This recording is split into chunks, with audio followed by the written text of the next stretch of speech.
Hello and welcome to Perspective, the action-packed youth debate show. Today we have a quarter-final round episode for you. We have two very good teams who have already won one debate and now are going to be battling against each other for their spot in the semi-finals.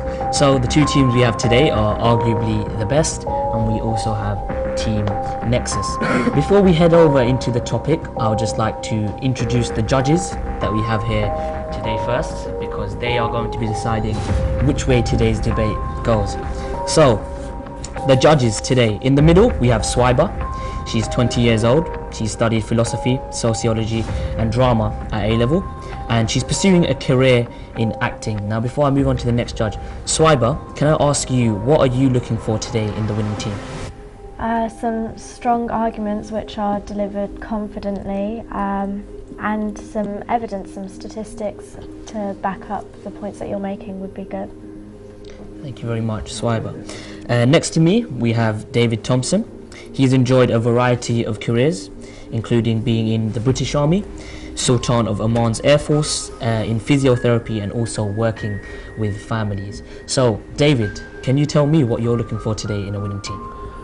I would like to see the team that has reflected on the subject as following a reasoned, logical argument, and also manage to provide some insight into the complexity of the subject. Thank you very much, David. Now, on the far left of the judge's desk, we have Mahmoud. He's studied politics and economics at the London School of Economics, as well as a master's in international development. He's interested in Middle Eastern geopolitics and Islamic history, and he currently works as a health consultant.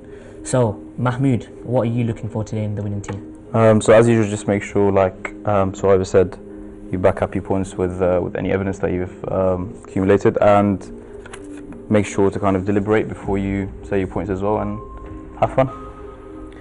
Enjoy. Okay, thank you very much. A huge thanks to the judges.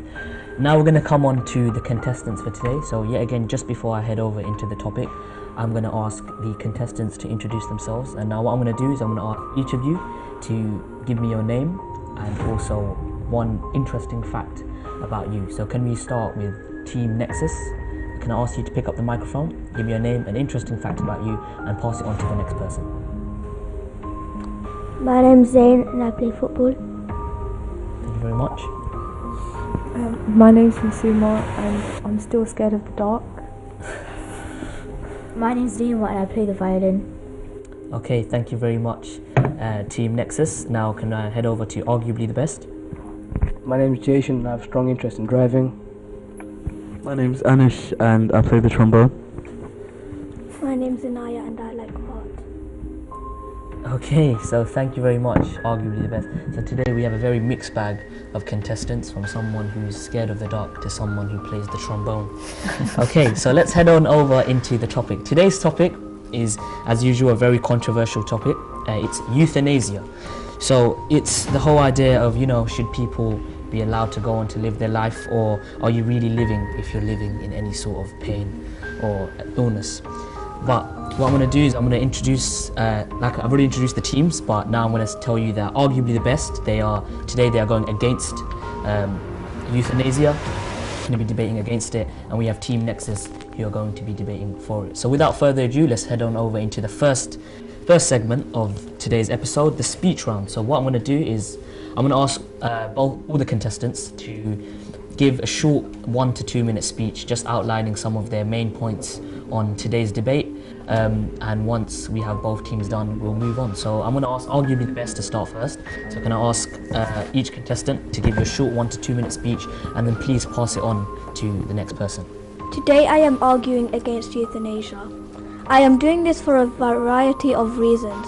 Firstly, I believe that in life there is always potential, and the idea of euthanasia means that a person cannot live their life to the fullest and go on and achieve things. There are many examples of people in the past who have faced dreaded illness but have gone on to achieve great things, like Stephen Hawking.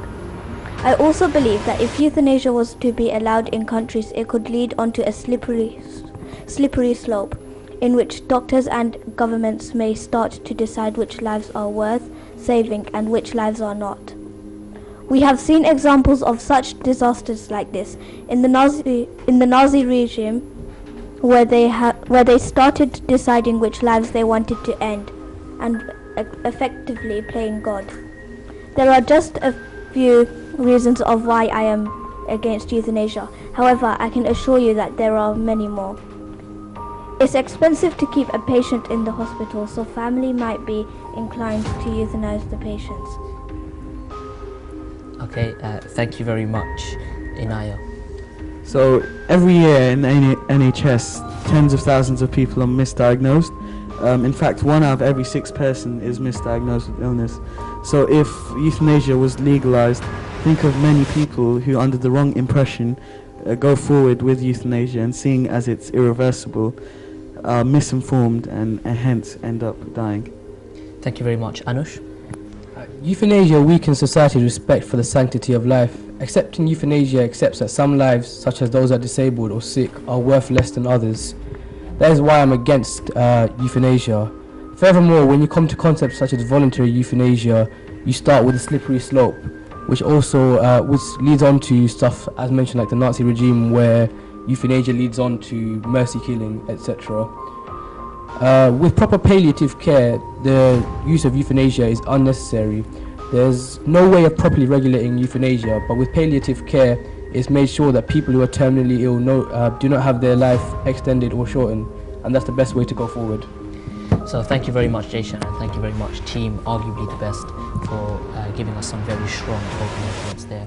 Now we're going to move on to Team Nexus, who are debating for euthanasia today. Can I ask you guys to please do the same?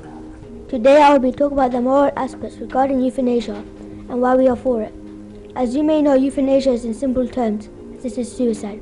It is used when a person is terminally ill or is in great pain and sees no goodness in life. Therefore, first of all, I'd like to ask you, is death a bad thing? Depends. It really depends on the situation.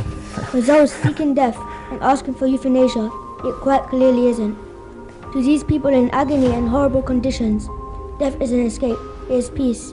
We should grant them this wish and this escape to allow them to die with dignity, rather than be cruel and force them to live out a harsh and painful life. Many religious texts state that we should not harm other humans. Does this mean forcing them to suffer by keeping them alive, therefore inflicting more harm, or cut their pain short through harmless means? Lastly, we as humans always consider ourselves to be more important than other beings in this world. We are able to put down animals as an act of mercy to avoid them going through further pain. Surely humans should be able to make their own decisions and be allowed to be euthanized to their own accord in order to escape the life they have, which only seems to be agony. Thank you very much, Zain. A very, very powerful speech there. So I'm going to be discussing the legal aspects regarding euthanasia, like rights, laws and previous cases. So first of all, we all have rights, the rights to a good quality of life, the right not to be tortured and the right to be happy. So this implies that we have a right to die in peace when we want in order to be happy. Also, the Suicide Act of 1961 has made it legal to take our own lives. So when we don't allow people to have euthanasia, we basically violate the law and we stop them. I'd like to tell you all a recent case, the case of Tony Nicholson. He was paralysed from the neck down. He had no purpose in life, no quality of life, and he wanted euthanasia. He went to court twice in 2010 and 2012 and he was denied. And as a result, he suffered an even worse fate. He starved himself to death and contracted pneumonia in his last days, and he died in agony and pain. So this shows that the law targets the innocent, it forces the sick people to live in agony, and it prosecutes those who want to help them. In Britain, 2012, 57,000 people died in hospital without knowing that the doctors had already given up on them. This is classified as passive euthanasia, so we can already see euthanasia happening in this country. So by legalizing it, we can install legal frameworks which will stop abuse, and we can regulate euthanasia to not just save people from pain, but also save people from dying for no reason. Thank you very much, Masima. Yet another powerful speech from Team Nexus. And finally, Naima. I'll be talking about the logical side of euthanasia concerning economics and what is already happening with this topic. First of all, I would like to point out that various studies of medical care costs show that we spend a disproportionate amount of our money and resources on terminally ill patients. This quote comes from a government journal. This proves that we are wasting money and resources on patients who are close to death and simply living in pain. By allowing euthanasia, we can free up scarce resources, allowing it to be used in other areas of healthcare that desperately need it. As well as this, euthanasia is often used at last resort. In the Netherlands, 86% of euthanasia cases occurred a few days before the person would have supposedly died. This means they avoided days of unbelievable pain and misery, and were able to leave the world without the fear of a painful death, improving the quality of life they had.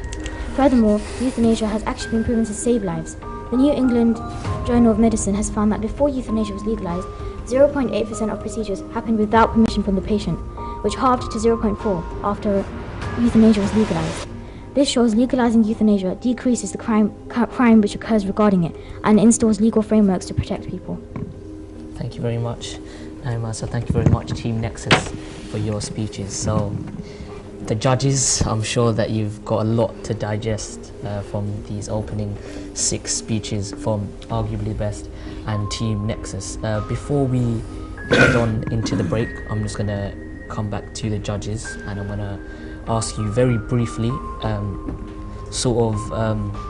what are your views so far, and have you been impressed with the quality of what you've heard so far? So I'm going to jump over to Matthew first. Yeah, very, very impressed. You can tell, they stepped off a notch in the quarterfinals, and yeah, it's going to be a very close round. Okay, thank you very much, Mahmood, for your brief comments. Can I come over to Swaiba now? Very impressed. I mean, you all delivered your speeches very, very well, very clearly, and it's obvious that a lot of research and time and effort has been spent looking into the topic, so well done. Thank you very much, Swaiba. And finally, David. Yes, I totally agree with my colleagues on the panel. There's definitely been a step change in the level of thought and research that have gone into this subject. And well done to both teams, and I look forward to the question session. So thank you very much to the judges. As we can see already from the first round of this quarterfinal, that both teams are already a level up, and we can see the quality of the quarterfinals is definitely greater than the quality of the sort of speeches and debating that we had in the preliminary rounds. Okay, so yet again, I'm sure that the judges are very happy with the 6 speeches that they've heard. After the break, we're going to be heading over into the actual debating round, where we have both teams actually debate against each other. We're going to have one team come up with a starting point, and then the other team counter that, and we're going to be going back and forth until I call an end to that, and I ask for a new string of debate to begin. But before that, we're going to have a very, very short break, so make sure you stay with us.